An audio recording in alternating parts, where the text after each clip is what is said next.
Most creators think authenticity is enough. They show up, share their personality, tell their story, and wonder why they're stuck at the same audience size episode after episode.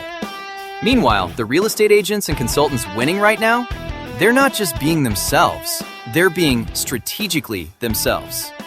And there's a massive difference. What if the version of you that builds business isn't the same version that builds fans? Today we're unpacking positioning versus personality and how to amplify the exact side of yourself that turns listeners into clients. If you're trying to grow authority through short-form audio, this framework changes everything. Hey everybody, welcome back to Flow Ride, Make It Easy, the show where we decode the psychology and tactics that turn your podcast into a brand-building machine. I'm your host, Corbin Reed, Customer Experience Manager at Earsnacks. Today we're breaking down why being authentic isn't the same as being positioned, and how the most successful creators weaponize both. Let's dive in.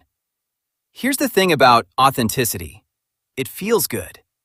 You show up, you're genuine, people vibe with your energy. But authenticity alone doesn't build sustainable business. It builds likability.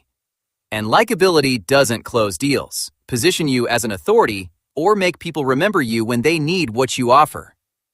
A real estate agent I worked with was naturally funny, relatable, super personable. She'd record episodes about her life, her market takes, some genuinely entertaining stories. Her listeners liked her. They'd engage. But they didn't buy. They didn't refer her. They just consumed her content as background entertainment. Then she made one shift. She kept the personality, the warmth, the humor, all of it.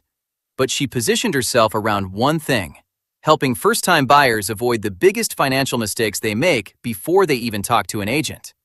Same person, same voice, different frame.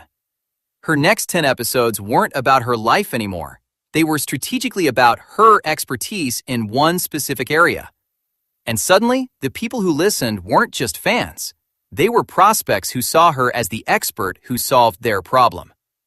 This is the psychology of positioning. Your brain isn't wired to follow people who are entertaining. It's wired to follow people who are certain about something specific. Certainty triggers trust, and trust triggers action. Here's how to flip this in your own show. First, separate your natural personality from your market position. Your personality is how you sound and show up. Your position is what problem you solve and for who. Write these down separately. Don't let them collapse into the same thing. Second, audit your last 5 episodes. Count how much time you spend being yourself versus being positioned as the expert in your space. If it's 50-50 or more personality heavy, you're leaving authority on the table.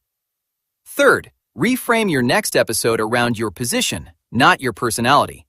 Instead of sharing what happened to you this week, share what you know about your listener's problem that they don't know yet. Same voice, same authenticity, different priority. If you're a real estate agent, this means your episode isn't called My Week in the Market. It's Why Agents Aren't Telling You About the April Rate Shift and What It Costs You. You're still you. You're just you with clarity about what you're known for. Here's what you're walking away with. Personality makes people like you. Positioning makes people hire you. Stack them together, and you're unstoppable. Drop a comment and tell me which of your recent episodes would land differently if you reframed it around your position instead of your personal story. That's Flow Ride. Make it easy. Subscribe for weekly strategies that turn your podcast into an authority machine. See you next time.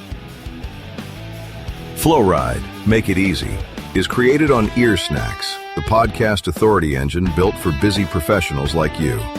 Start building your authority on Earsnacks today at www.creator.earsnacks.com.